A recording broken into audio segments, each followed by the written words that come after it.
Hechos de los Apóstoles o Hechos del Espíritu Santo, como también podría llamarse este libro de la Biblia, es una narración que nos va a contar cómo, después de la ascensión de nuestro Señor Jesucristo, continuaría la iglesia acá en este mundo. Es el segundo volumen escrito por el doctor Lucas, el médico amado, y que nos va a presentar de primera mano esta perspectiva de cómo el Espíritu Santo fue guiando el desarrollo de la iglesia. Desde el momento en que los 12 apóstoles comenzaron a trabajar para esparcir el Evangelio, hasta el momento en que el apóstol Pablo tiene que hacer algunas advertencias sobre los peligros que vendrán después de que los apóstoles hayan ido al descanso. Y aunque solo voy a extraer 7 lecciones de este libro, hay muchísimo más que podemos aprender y te invito a que tú estudies por tu cuenta este libro y saques más lecciones, que es un libro maravilloso. Así que vamos a comenzar de lleno con la primera lección del libro de los Hechos, y esta es: ocupémonos en la tarea, no en el tiempo.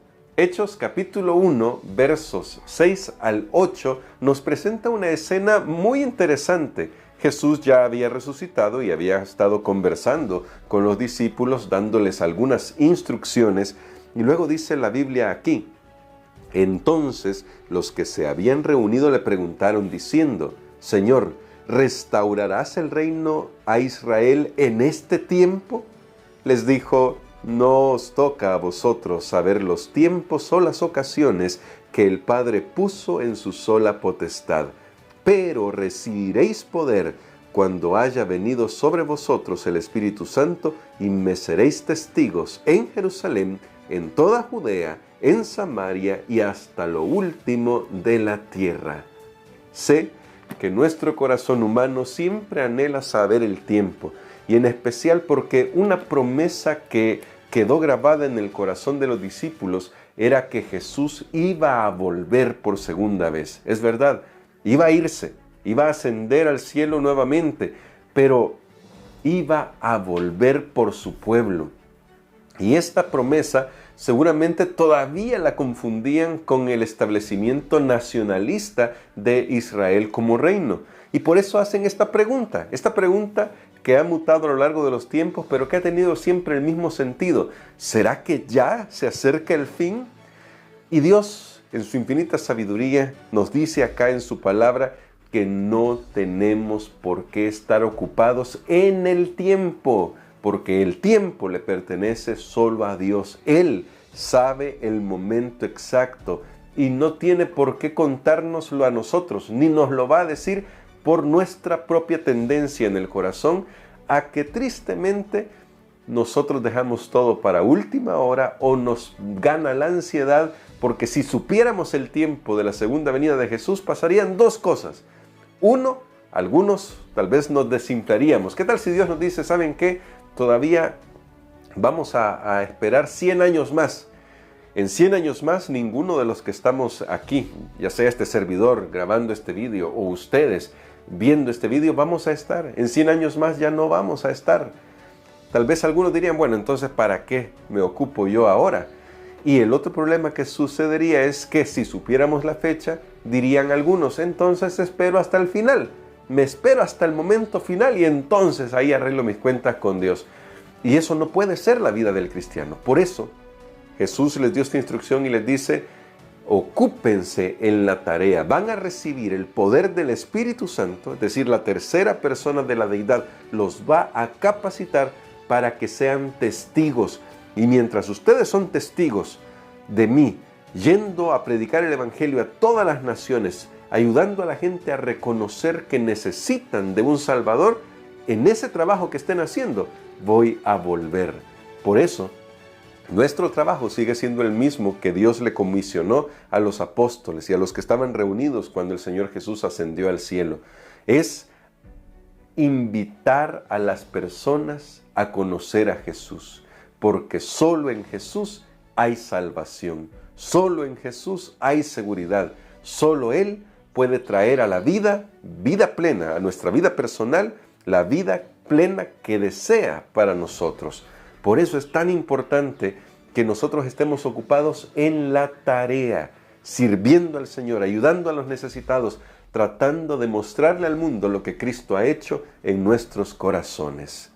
La segunda lección que encuentro en el libro de los Hechos es que los dones de Dios nos capacitan para servirle y para servir a los demás. Y esto lo vemos claramente en el capítulo 2, cuando se derrama el Espíritu Santo sobre los que están en el aposento alto, los 12 más otra gran cantidad de personas. Había 120 personas ahí, y Dios derramó su Espíritu para capacitarlos. Abordaré eso en un momento, porque nota lo que dice Hechos, capítulo 2, y ahora el verso 4. Todos, es decir, el Espíritu Santo es para todos.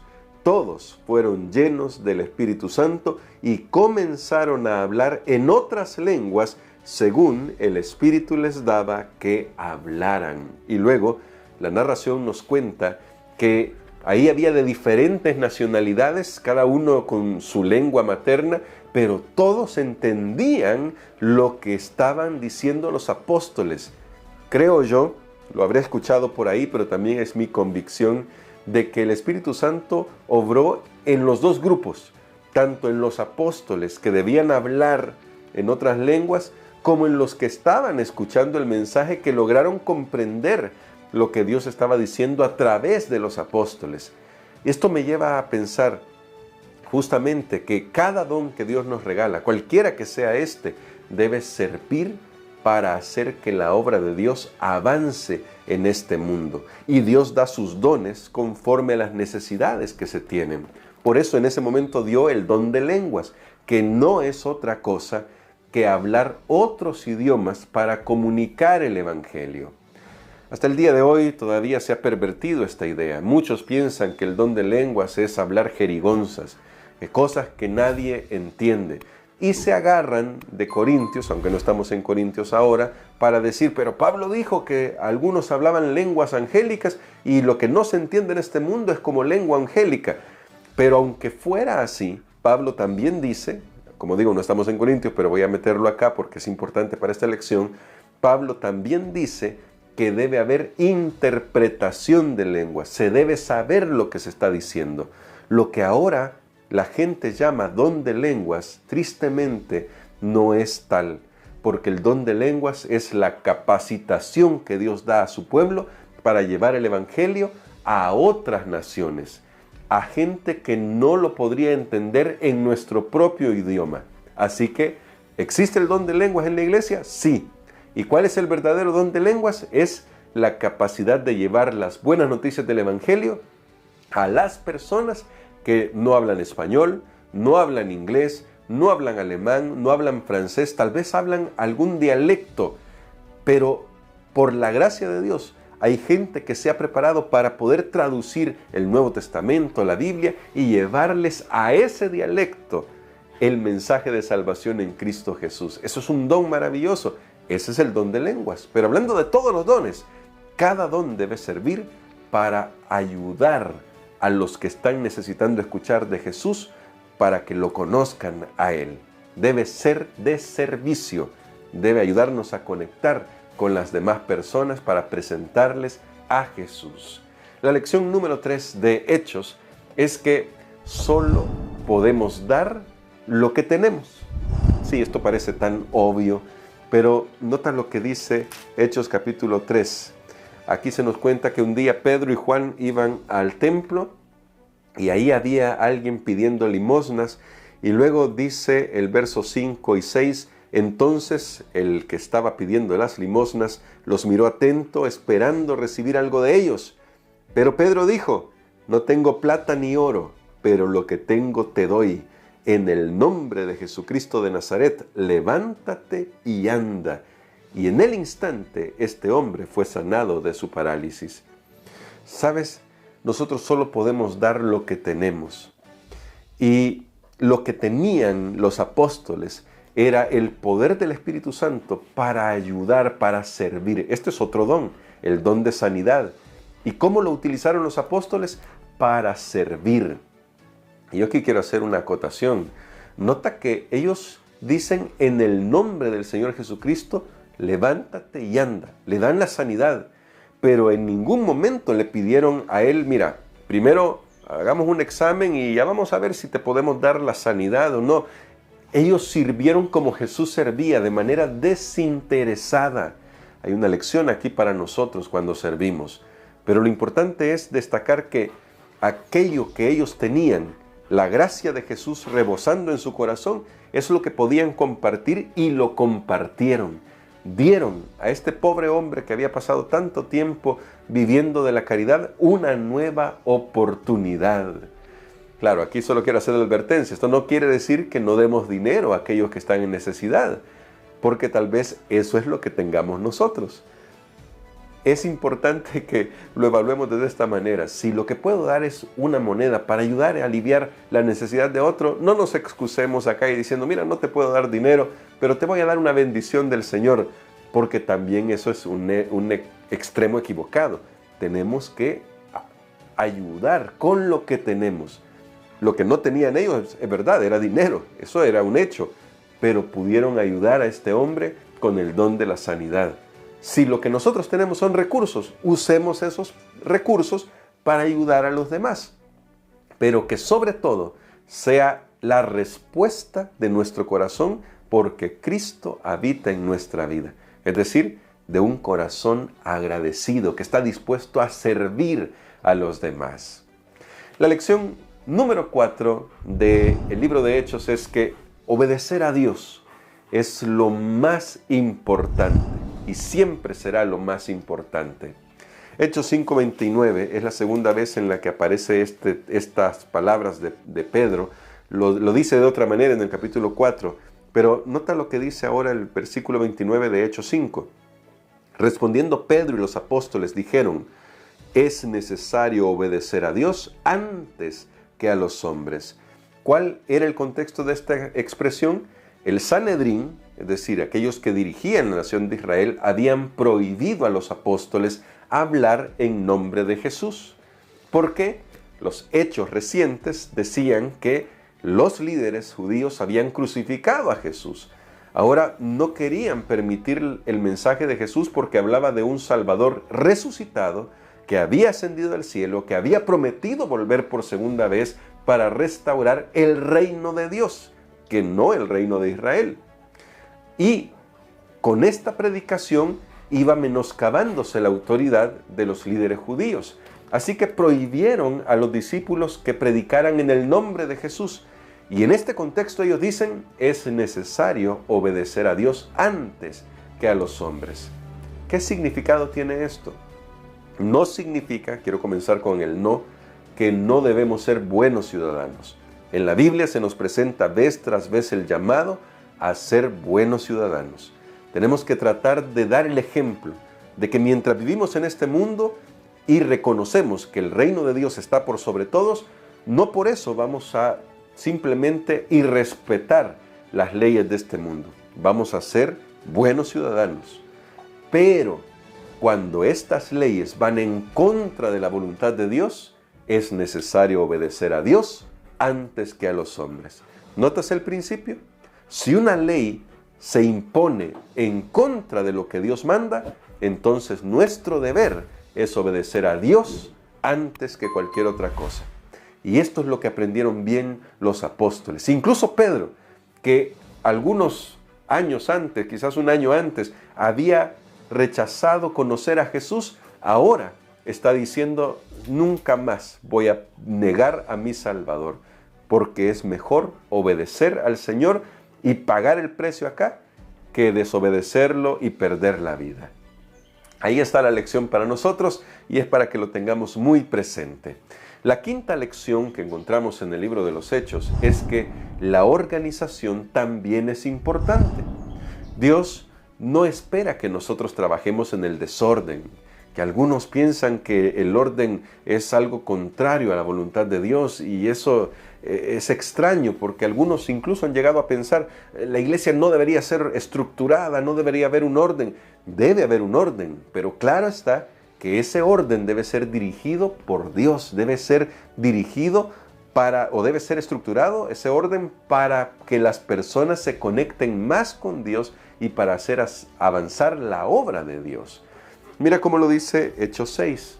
En Hechos 6, versos del 1 al 6, se nos cuenta el momento en el que estaba pasando una crisis en medio de los discípulos. Ya eran bastantes, porque hasta donde vamos en la narración había habido varias conversiones, miles de conversiones. Pero nota lo que dice acá. En aquellos días, como crecía el número de los discípulos, hubo murmuración de los griegos contra los hebreos, que las viudas de aquellos eran desatendidas en la distribución diaria. Nota el problema. El problema es un problema de orden, de saber distribuir los recursos. Y el problema se agranda porque hay murmuración. Tú sabes bien, mi querido amigo, mi querida amiga, que donde hay murmuración los problemas se hacen más grandes de lo que son en realidad. El problema estaba ahí, es un hecho, está ahí el problema. Pero la murmuración a veces hace que se conviertan en más grandes las dificultades. Pero ¿cómo se trató esto? Entonces los 12 convocaron a la multitud de los discípulos. Nota, hay una reunión. Y quiero ir despacio en esto por esto. Hay una reunión. No es que los 12 dijeron, bueno, nosotros 12 vamos a hacer un plan y ahí se lo vamos a pasar. No, hay, voy a usar esta palabra acá, hay democracia. Tengo siempre temor de usar esta palabra porque a veces la gente malinterpreta este tema de la democracia. Pero hay democracia. Luego dice, entonces los 12 convocaron a la multitud de los discípulos y dijeron, no es justo que nosotros dejemos la palabra de Dios para servir a las mesas, porque hay prioridades. Buscad pues, hermanos, de entre vosotros a 7 hombres de buen testimonio, llenos del Espíritu Santo y de sabiduría, a quienes encarguemos de este trabajo. Ahora noten, los 12 dicen, miren, hay ciertas prioridades, no podemos dejar de estar predicando, de estar proclamando el Evangelio de Jesús desatendiendo las mesas. Es decir, lo que pasa es que hay que hacer una cosa o la otra y como las dos son importantes, necesitamos a alguien que nos ayude. Entonces eligieron a los primeros diáconos y los primeros diáconos se iban a encargar de la administración de los recursos. Pero noten que aquí ellos mismos dicen que hay una característica especial, deben ser llenos del Espíritu Santo, porque la obra de la iglesia, aunque se requiere organización, como dije antes, y esto es importante, sigue siendo una obra espiritual. Y uno dice, pero lo que iban a hacer era repartir recursos, repartir alimentos. Sí, pero debía hacerse con el Espíritu de Dios, para que todo se hiciera en orden, se hiciera con amor, y todos pudieran estar satisfechos. Así que luego el texto habla sobre cómo ellos hacen esta propuesta y en el verso 4 dice, nosotros persistiremos en la oración y en el ministerio de la palabra. Y el verso 5 dice, agradó la propuesta a toda la multitud y eligieron a Esteban, hombre lleno de fe y del Espíritu Santo, y sigue el resto de la narración con los diáconos que son elegidos aquí.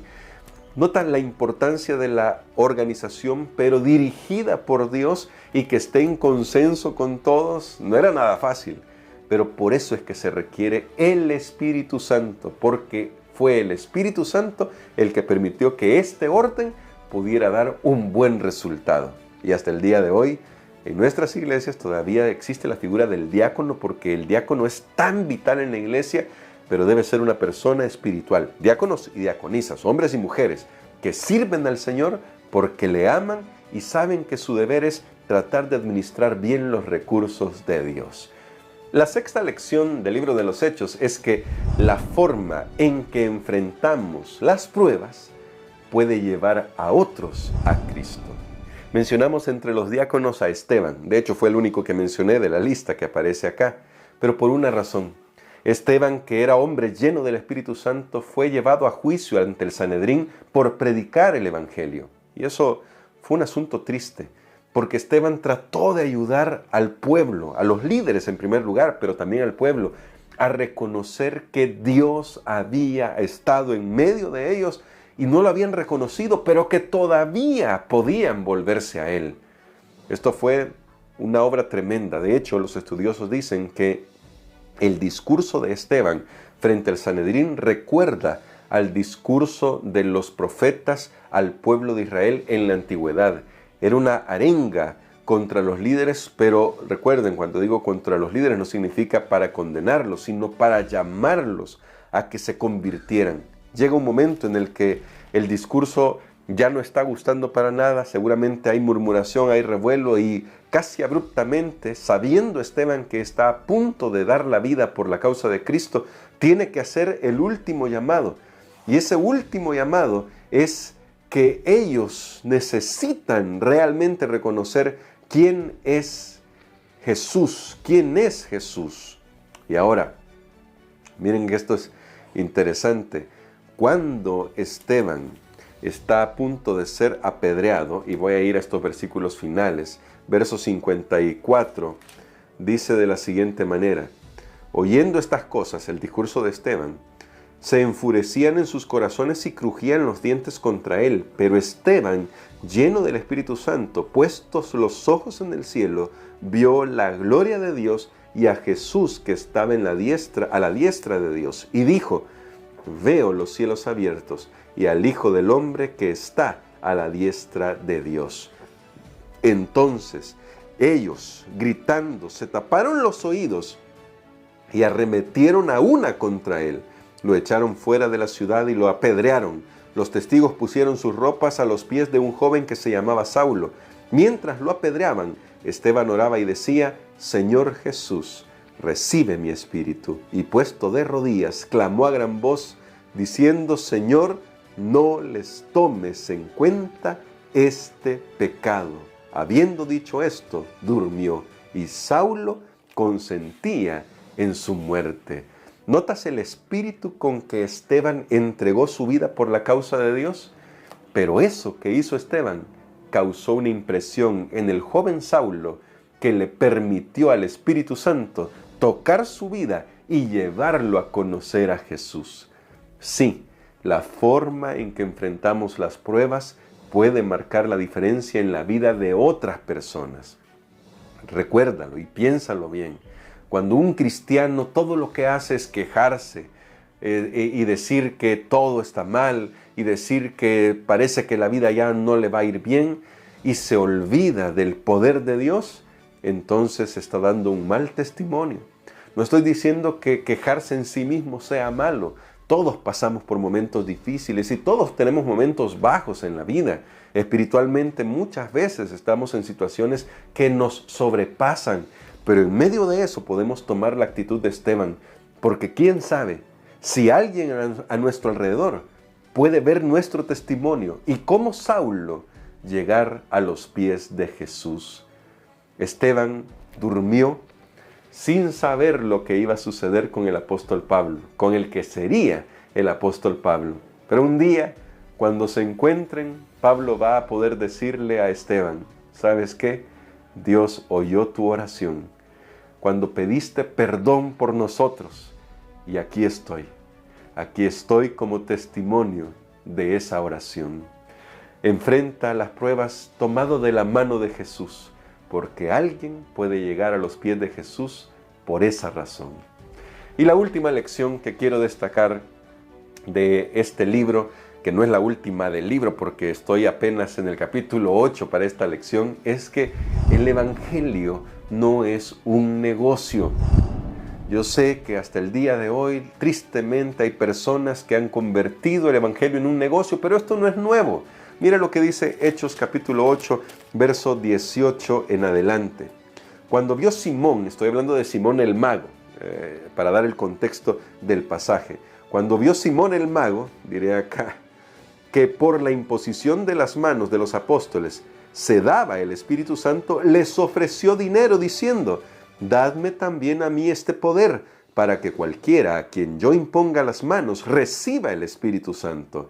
Entonces Pedro le dijo: tu dinero perezca contigo, porque has pensado que el don de Dios se obtiene con dinero. El texto no lo dice, pero yo me imagino a Simón el mago haciendo cuentas. Quiero invertir, voy a entregarles tanto dinero, dígame cuánto cuesta esto, y seguramente comenzar a cobrar y decir, mira, quien quiera recibir el Espíritu Santo, yo le impongo las manos, aquí está la cuota, denme $10, claro, no eran dólares entonces, pero estoy contextualizándolo, denme $10 por imposición, o dependiendo, si de repente había una sanidad o algo, ya me imagino yo a Simón el Mago haciendo números, y yo sé que tristemente hoy en día hay muchos que lucran con el Evangelio, y es triste porque incluso he recibido comentarios en algunas de mis redes sociales por este trabajo que estamos haciendo de presentar estos vídeos y diciendo, ve a trabajar o ve a hacer algo, que yo trabajo de hecho, por cierto, pero hay mucha gente que cree que estoy lucrando con esto. Y es porque hay muchos ejemplos tristes de aquellos que toman el nombre de Cristo, pero que como Simón el Mago, en lo que están pensando es en el dinero. Están pensando en cuánto van a recibir por causa del Evangelio. Y eso ha hecho mucho daño a la obra de Dios. Por eso no me extraña de que haya personas que critican a los pastores, critican a las iglesias. Y debo decirlo que con justa razón, hay muchos que lo hacen, pero por favor, no generalicemos. Más bien, veamos cada caso y analicémoslo. Incluso pueden analizar mi propio caso y ver si esto se hace por meramente el dinero. La intención del Evangelio siempre ha sido que sea por gracia, que Dios nos ayude a tener ese espíritu de compartir con otros lo que tenemos, porque queremos servir, porque queremos ayudar. Ahora, no confundir el tema de convertir el Evangelio en negocios con tema de diezmos y ofrendas. Son dos cosas muy diferentes, son dos cosas muy apartes, porque los diezmos y las ofrendas Dios las destinó para su causa, tanto en el antiguo Israel como para su iglesia. Estos donativos, si quieres llamarlos de esa manera, sirven como muestra de un corazón agradecido. Pero lo que debemos cuidar siempre es no convertir el Evangelio en un negocio. ¿Y cómo sabemos cuándo es un negocio y cuándo no? Cuando lo que importa más es el dinero, es un negocio. Pero cuando lo que importa más son las personas y todo lo que se puede reunir es para invertir en las personas, para servir a las personas, para ayudar a las personas, entonces puedes saber que estamos siguiendo los caminos del Señor Jesucristo. Medita en todo esto y recuerda que el libro de los Hechos tiene mucho más que decirnos. Es más, allá por el capítulo 16, Lucas se va a unir al grupo que está predicando el Evangelio. En el capítulo 15, Lucas nos va a mostrar cómo se deben arreglar los problemas, las diferencias doctrinales dentro de la iglesia. Y hay todavía muchas más lecciones, pero las que te he compartido, espero que nos puedan servir para, número 1, motivarnos a estudiar más la Biblia. Y número 2, aprender que Dios está dirigiendo a su iglesia y quiere ser el que la dirija hasta el final. Que el Espíritu Santo sea el centro de nuestras familias y nuestras congregaciones. Que nuestra iglesia sea dirigida por el Santo Espíritu. Porque, y termino con esto, sí, esto lo dijo un autor que me impresionó esta frase, si el Espíritu Santo les hubiera sido quitado a la iglesia del primer siglo, el 97% de las actividades que hacían hubieran cesado, porque estaban todas impulsadas por la tercera persona de la deidad. Pero hoy, si el 97, o más bien si el Espíritu Santo se nos quitara a nosotros, seguramente más del 90% de nuestras actividades continuarían, porque simplemente muchas veces han sido el resultado de nuestra ingeniosa planificación y no le hemos permitido al Espíritu Santo trabajar. Cambiemos eso, volvamos a la iglesia del primer siglo en este sentido, en el sentido de que permitamos al Espíritu Santo dirigirnos. Gracias por llegar hasta acá, que Dios te bendiga muchísimo, dale un buen like a este video y compártelo con todos tus amigos y coméntalo. Que Dios te guarde y nos vemos en el próximo video.